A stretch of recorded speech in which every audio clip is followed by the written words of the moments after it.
Welcome to the Megyn Kelly Show, everyone. I'm Megyn Kelly, special edition coming to you live from Washington, D.C., where I am for CPAC.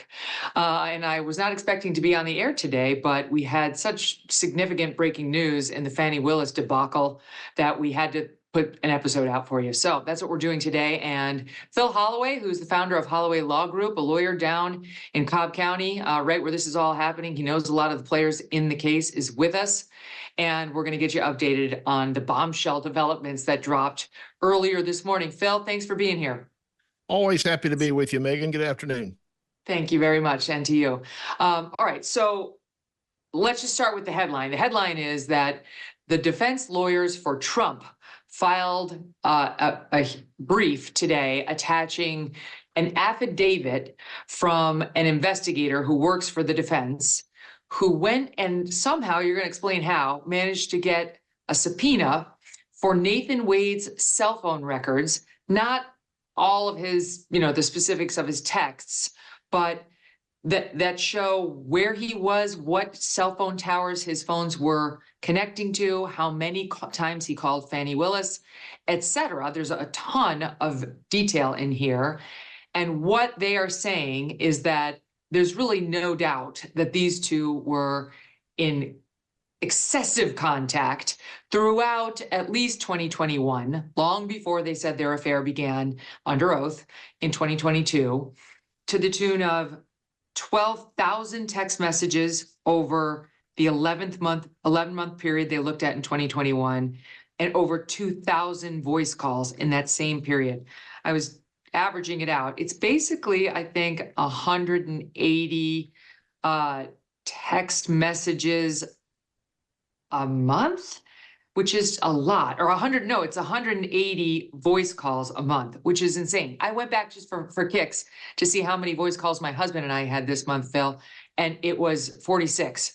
All right, so they were averaging 180, these alleged non-lovers during 2021, and the cell phone tower evidence seemed to suggest there were also overnight visits between these two allegedly platonic friends.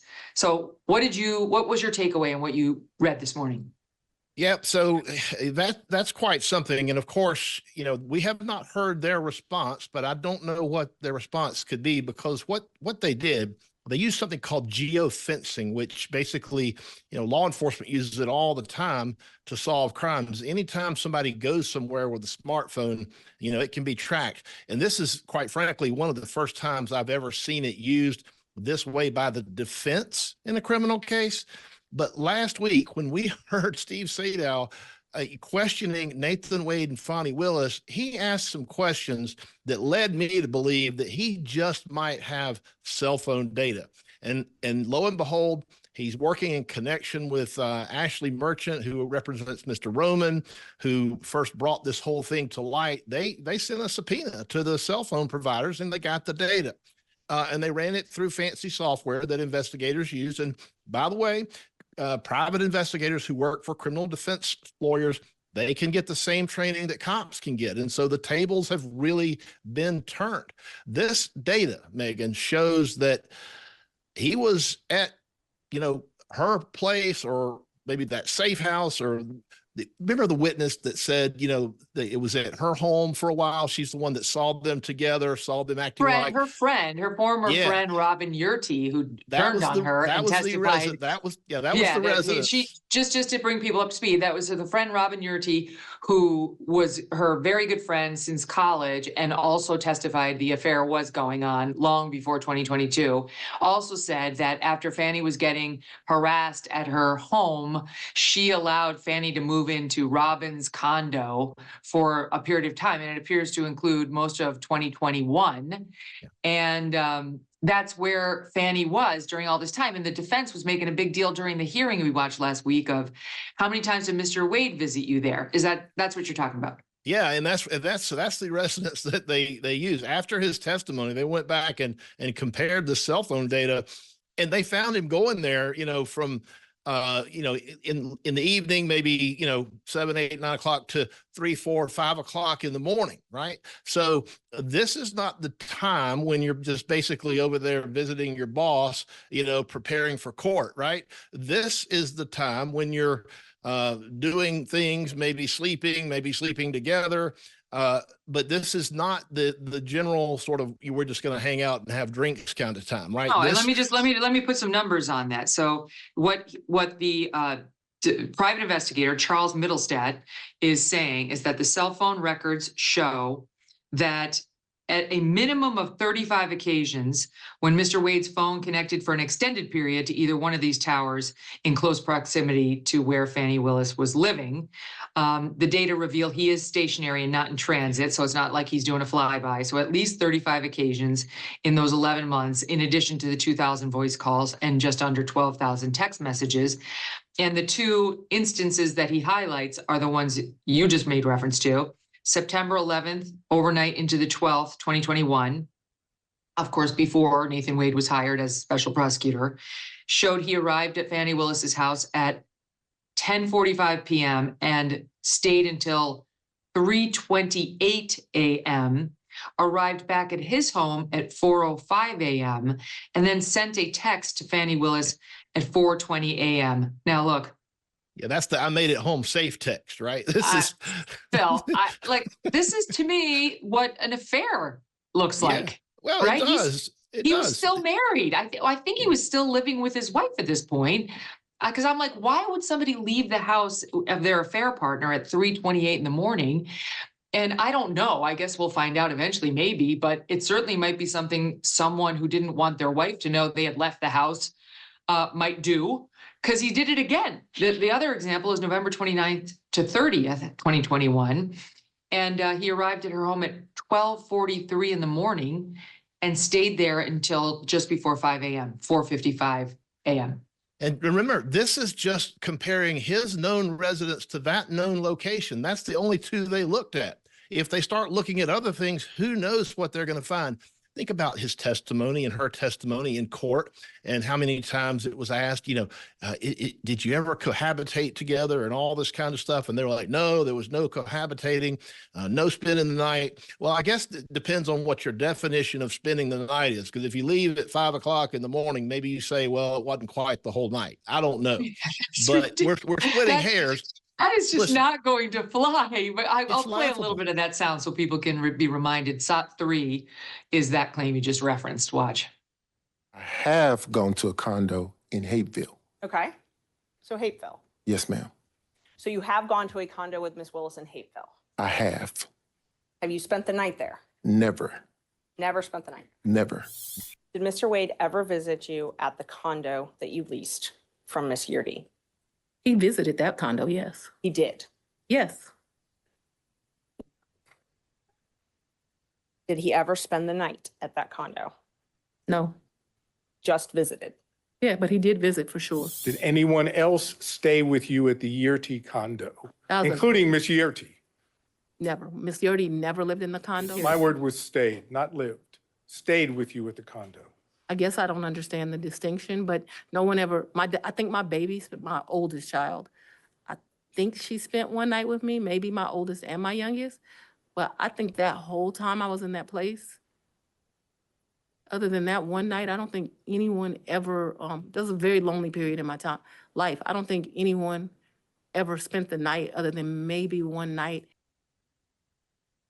Doesn't look like she was that lonely because I'm sorry, you arrive at 1:45 in the morning and leave at 5 in the morning. That's the night. You know, I'm so glad that I came on to do this show with you today because my Twitter feed has just been blowing up all day. And I've been trying to remember as best I can, you know, what we heard during that testimony. But that SOT you just played, you know, that crystallizes it right there. It's obvious that they were, look, in my opinion, at least, it's obvious that they were lying. Okay. So if that's the case, they've lied under oath. They've perpetrated a fraud on the court. Okay. So we're now in very, very serious territory here. This is the kind of thing that the judge is really not going to have much choice. He's got to take some action now, because we can't have people playing these little word games like that when they're asked a straight question and they say, no, nobody ever stayed the night. Well, if they left at 5 a.m., that's spending the night in my book. Okay. And so they certainly were not forthcoming. They certainly left the wrong impression, tried to at least, of what was going on.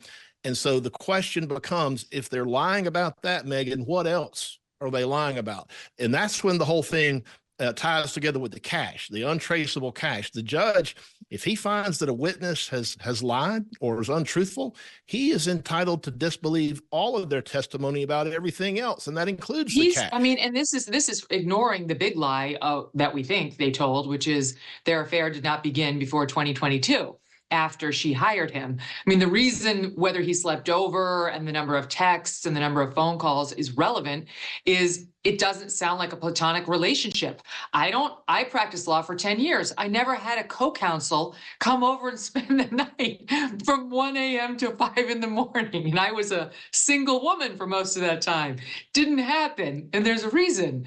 So this is all sort of evidence of the big lie, which I believe they told, because they knew it stinks that she hired her lover, that she paid him more than she paid the other special prosecutors, and that she then benefited from it because he took her all over the world on this fat cat salary, at least versus what she'd be paying people who actually worked for her in the DA's office, and certainly what she was making. But I want to go back because they were asked, it was very clear, and I sensed the same when they were getting cross-examined by Merchant and by Sadow. It was very clear they had these records when they were asking Fani and Nathan questions last Friday. And it's now, knowing what we know from this affidavit and these phone records, it's very interesting to watch the testimony, because Nathan knows, Fani knows, they know what the truth is, and watch them dance on these questions. Here's Fani being careful not to actually say exactly how many times Nathan Wade visited that condo. Again, now we know it was at least 35 occasions when he was there for an extended period. Watch. Could you give us an approximation of how many times Mr. Wade visited you at the condo between the time you moved in and prior to November 1 of 2020? I don't think often, but I don't want to speculate. Can we say more than 5, more than 10?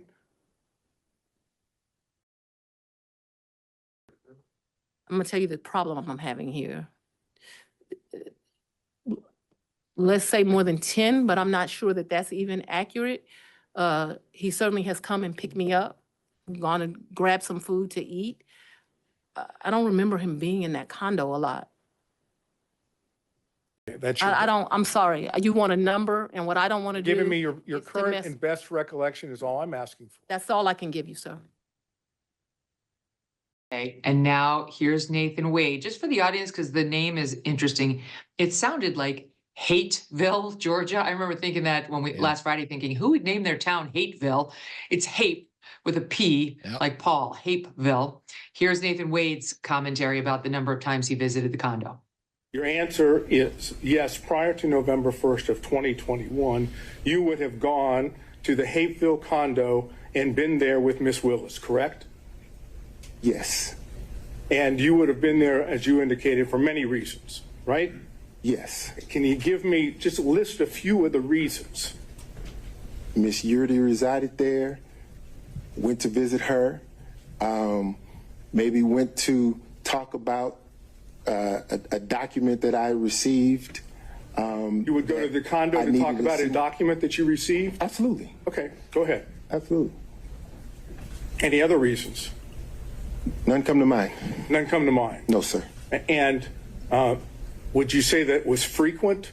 When I say frequent, do you think prior to November 1st of 2021, you were at the condo more than 10 times? No, sir. So it'd be less than 10 times? Yes, sir. So if phone records were to reflect that you were making phone calls from the same location as the condo before November 1st of 2021, and it was on multiple occasions, the phone records would be wrong?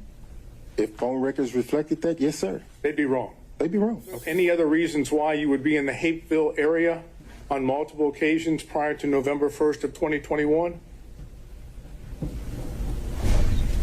Let's see. The Porsche experience is there. I'm sorry? The Porsche experience is there. Okay, so that would have been one. Any other reason? Yes, sir. The airport is there. Airport in Hapeville. Yes, sir. Delta Airlines is Okay. headquartered there. Let's see. Restaurants there. Okay.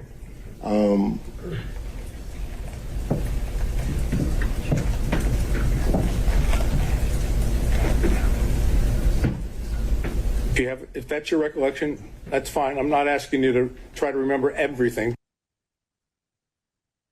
Okay, Phil. So again, I never had an associate drop me off a document at 2 in the morning and then stay for several hours. The Porsche experience, unless that's a euphemism for what he calls Fani, that doesn't work either, not overnight. And then the airport, this investigator, Charles Middlestat, specifically said modality was used to eliminate the possibility that hits could be associated with routine travel on I-75 or I-85 or nearby the airport. He did his best to eliminate any commercial site that was in the cell phone towers. Having said that, it's not an exact science. It's not an exact science, but you heard him there saying, scoffing at the notion he was ever there more than 10 times. Well, the truth will out. It will always come out. I think the one thing that you in that testimony that he left out was that he went down there to that condo to get her to help him with his briefs. I think that's probably what he should have said, and that's probably more close to what's being accurate. Listen, this was a booty call. That's what these were. Look, we can call a spade a spade, and he can say if he wants to that the phone records are wrong, but they're not. Phone records don't just change themselves. They've got him. They've got him dead to rights. They've caught him. They've caught her, quite frankly, I think, in my opinion, in some lies. And it's not just one. It's over and over and over and over. And so now this case is no longer about the guilt or the innocence of the accused. It's about the prosecutor. It's about the prosecution team now. All these people that work for her, they now have to go into court and they've got to decide for themselves, do we still carry this water for our boss? Do we buy into this claim that the phone records may be fake? Because they have an ethical obligation as lawyers to be truthful and candid with the court. And they can't go into court and advocate something that's knowingly false, because then they are doing the same thing that it looks like, in my opinion, Wade and Willis are doing, and they can get disbarred and they could go to jail. They could be found in contempt of court. All sorts of bad things can happen to them. Right about now, the least of Fani Willis's concerns is the guilt or innocence of the accused in this case, whether she gets any more convictions. She's going to be lucky to get out of this mess that she's in with her law license intact. I mean, we are into territory, Megan, where she could be tossed from office. She could be indicted. She could be referred for bar investigations. The attorney general watches the news here in Georgia. There are procedures and mechanisms in place to take action when people commit crimes in a courtroom, and it is a crime to lie to the judge. This is exactly what she's accusing a lot of these defendants of doing. And here it's on full display right here for the whole world to see. Her barging in there. You got to hear this, Bill. This is just breaking on her response via CBS News. The Fulton County DA's office is working Friday to craft a rapid legal response that explains why cell phone data unearthed by Donald Trump's lawyers does not undermine the timeline DA Fani Willis gave regarding when her relationship with Nathan Wade began. A source close to Willis said lawyers in her office are trying to challenge the interpretation of the data filed by Trump's lawyers. If the data analysis is proven to be accurate, it might serve as a powerful piece of evidence that Wade and Willis misled the court about when their relationship began, among other things. The Trump team's analysis was conducted by a private investigator who used a geofencing analytics tool called Cellhawk. We knew this, which the investigator called the gold standard in cell phone records analysis.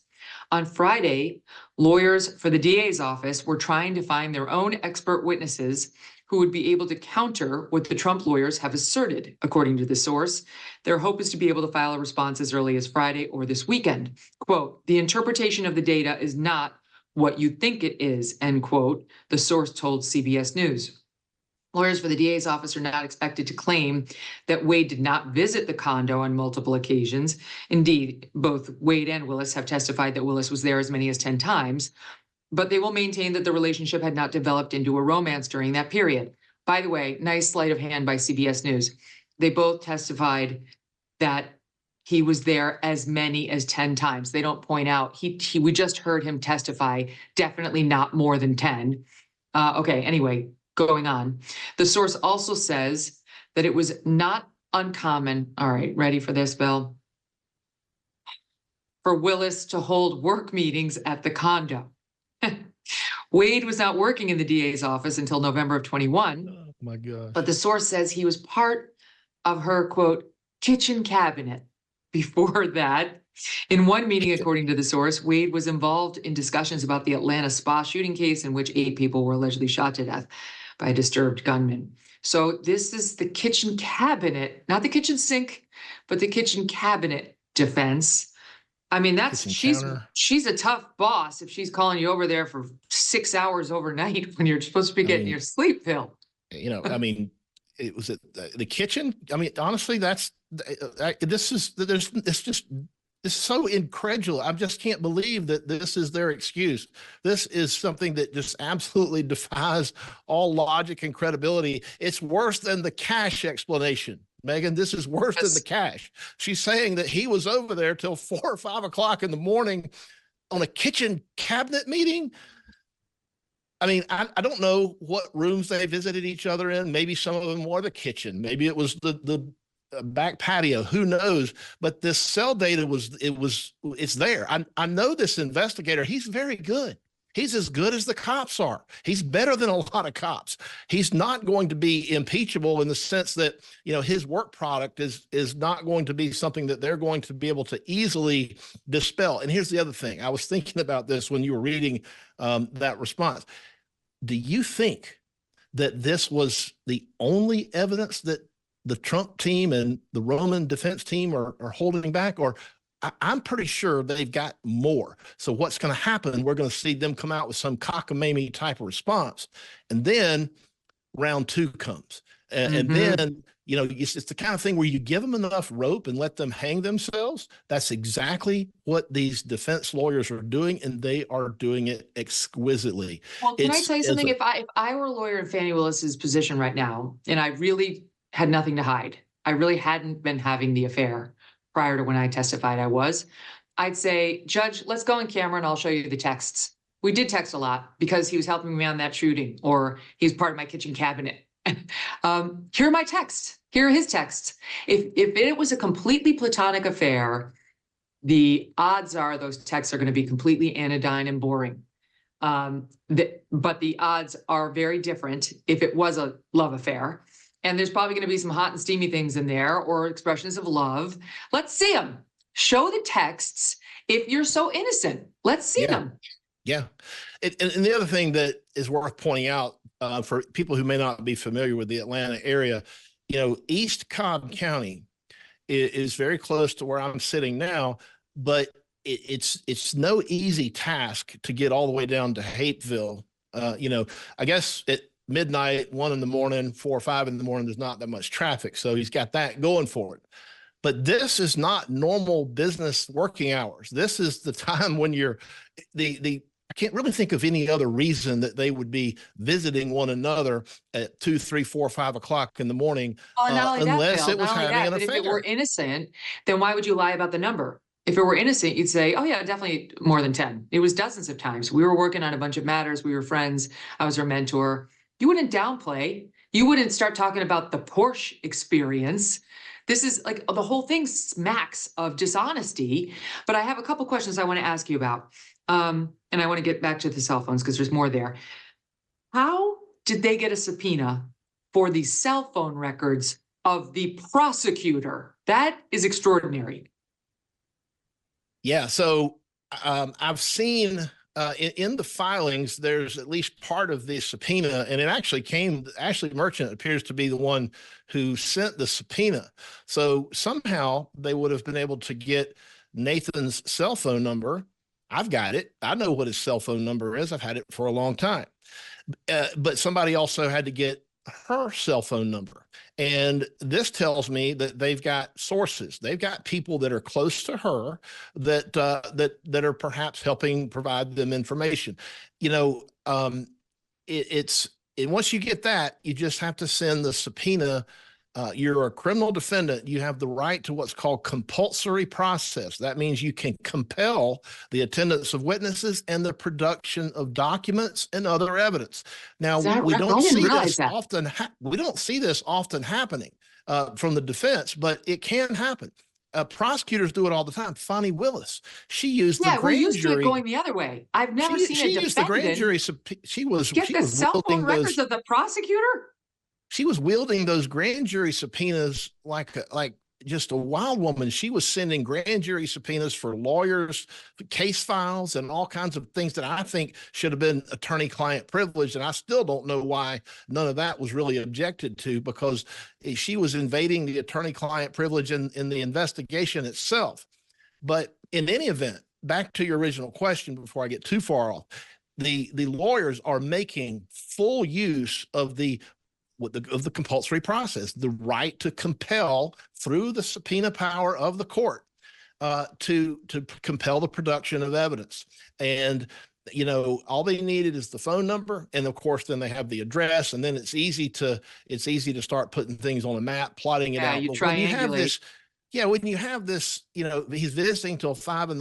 and then, or close to it or whatever, and then getting or sending a text message as soon as he gets back home up in East Cobb County, you know, what that does is it smells like somebody saying, "Hey, honey, I made it home safe. You know, I love you. Have a good day. I'll talk to you in a few hours after I get some sleep." That's right. That's the kind of thing that comes to my mind. Absolutely. That's what comes to mind too. Now, here's the thing I want to play for the audience. Mark Garagos, very famous criminal defense attorney. He comes on our show a lot. And we were talking to him recently about the Brian Kohlberger case. He's the suspect, of course, in the quadruple murder out of Idaho. And in that case, as you may know, they used cell phone tower data to figure out whether his car was near the murder site. And they believe it was. And this was one of the bases for his arrest. Well, Garagos, who's on the defense side, again, has real questions about cell phone tower data. And he explained them on our show, and I had the team pull that SOT so you and I could discuss it. Take a listen. I can't tell you the number of murder cases that have turned out that the cell phone evidence ended up exonerating my client as opposed to showing that he was guilty. As I'm sitting right here, I could be using my phone and it could be pinging onto two towers 12 miles away from each other just by virtue of the amount of traffic on one of the towers. So I've never been a fan of the cell phone triangulation. It's a good tool to try to get you there, but I've used it to show that somebody was 40 miles away at the time of the crime and exonerated them. So that's not gonna get them there. And even in Kohlberger, Brian Kohlberger's cell phone apparently pinged on a tower near the victim's home. I can't remember if it was the day after or the day before, but there was one false ping of his phone. So it's not foolproof. And No. so, you know, are we too far ahead of our skis here? No. So, but here's the thing: that house or that condo in Hateville, Georgia, it's not like 12 miles. It's a far distance. It's far away. Okay. It's not the kind of situation where they can claim that, you know, he was at home in East Cobb County and it just happened to be pinging off of a cell tower down by the airport. That's not going to fly. Not in this case. And I still say that there's more that they've got in reserve. There's more ammunition that they've got. So they're waiting on the defense. let's talk about that because, and by the way, even if the cell phone tower data is somehow faulty, the number of calls is the number of calls. The number of texts is the number of texts. As I say, they're calling each other, what, 180 times a month? And I'm calling my husband 46? That's weird. And Doug and I talk a lot. I mean, granted, we live together, but I'm just saying that that does not in any way sound like a platonic relationship to anybody. And visiting her for 35 times, all this stuff. Okay, now let's talk about Terrence Bradley. He has filed a brief since you and I last spoke. He was Nathan Wade's friend and divorce lawyer for a small period of time. He's claiming blanket attorney-client privilege to get out of any discussions he had with Nathan Wade from 2015 to 2021 when he stopped representing him. He's basically saying 6 years worth of conversations are privileged because it was all during the divorce proceedings. Okay, it's a 6-year divorce. He didn't even file until the day after Fani hired him, November 2021. And he's just filed a brief with the court saying you shouldn't even do an in-camera review of these privileged discussions, which is supposed to happen this Monday. It's supposed to happen this Monday. You shouldn't even be allowed to talk to Terrence Bradley about the where, when, why, and what, because it's privileged. And so it's not even appropriate for you to hear it as the judge behind closed doors. And the defense team, you tell me, Phil, but they seem very, very sure that Terrence Bradley has something very, very helpful to say if he's allowed to say it. They are sure, but I give them an A for effort in asking the judge not to even look at those things in camera. The only way for the judge to evaluate it and to make the ruling is to look at it. So that is absolutely not going to fly. The judge is going to look at those text messages and listen. That type of a broad claim of attorney-client privilege, that doesn't work for me either, because when you're business partners, you're friends, you work in the same office building, you have conversations and you know things about each other that are from a different source. They're not based on an attorney-client type communication. So that's a little bit overbroad in my view, and I don't think it's going to fly. Do you think that we have seen all the defense has, like their best stuff in those text messages we know that Terrence Bradley exchanged with Ashley Merchant? You and I played them a couple days ago where there was at least one in which he signed off on the brief saying, looks good. The brief saying that the affair had begun long before 2022, all those things. Every claim of the defense is basically, he said, yeah, looks good. And then she texted him saying, is there anybody who would go on the record and give me an affidavit about the affair? And he said something to the effect of, no one would burn that bridge. He didn't say there was no affair. But have we sort of seen it all, do you think? Or might there be more? If I'm wrong about this, I'll come back on your show and I'll eat my hat for the world to see here on YouTube. But no, we've not seen the last of this. We're going to see more. I think we might even see all of those texts eventually. It's going to come out one way or another. I'm convinced of that. And the prosecutor is correct in being very concerned and trying to keep that out, because from what I've seen, I'm convinced that they have proof that those text messages contain more ironclad proof that there was an affair that lasted or that began before 2022. And that would be just more evidence that Fani Willis has perpetrated a fraud on the court. And once that is established, this case is over. She's over. She could be out of office, but that, I think, is going to be the death knell for this case. Well, that's the thing. It's just like, I don't know if there's anything stopping Ashley Merchant from making those texts public and just showing us. Maybe the judge can't see them or doesn't want to see them because he thinks that it's a lawyer revealing privileged information, but the lawyer did it. I don't think she's under any ethical obligation not to tell us what's in there. And I agree with you. At some point in some way, we're going to find out what's in there. And if what's in there is Terrence Bradley saying, it began way back whenever, he doesn't want me to tell you, who knows what's in there? She might be able to keep it out of evidence. She might even be able to save herself with this judge in this proceeding, but we'll find out eventually, and she'll be embarrassed and somebody will just renew the motion in front of this judge. Like, the truth is the truth. We're going to find it one way or another. Are we not, Phil? The truth will out. That's what my mother used to tell me, and she's not wrong about that. One way or another, the contents of those text messages will be revealed. Of that, I am very, very confident. And I look forward to speaking with you again once we have them, because they're going to be something to behold, I'm sure. Bill Holloway, thank you so much for coming on and pinch hitting for us here on Friday afternoon. Things are always breaking in this case on Friday. Now I got to go to CPAC and do my other thing. So thank you. All the best. And we'll to be continued next week, I'm sure. Yep. Have fun. Thanks for having me. All right. You too. And thanks to all of you for listening.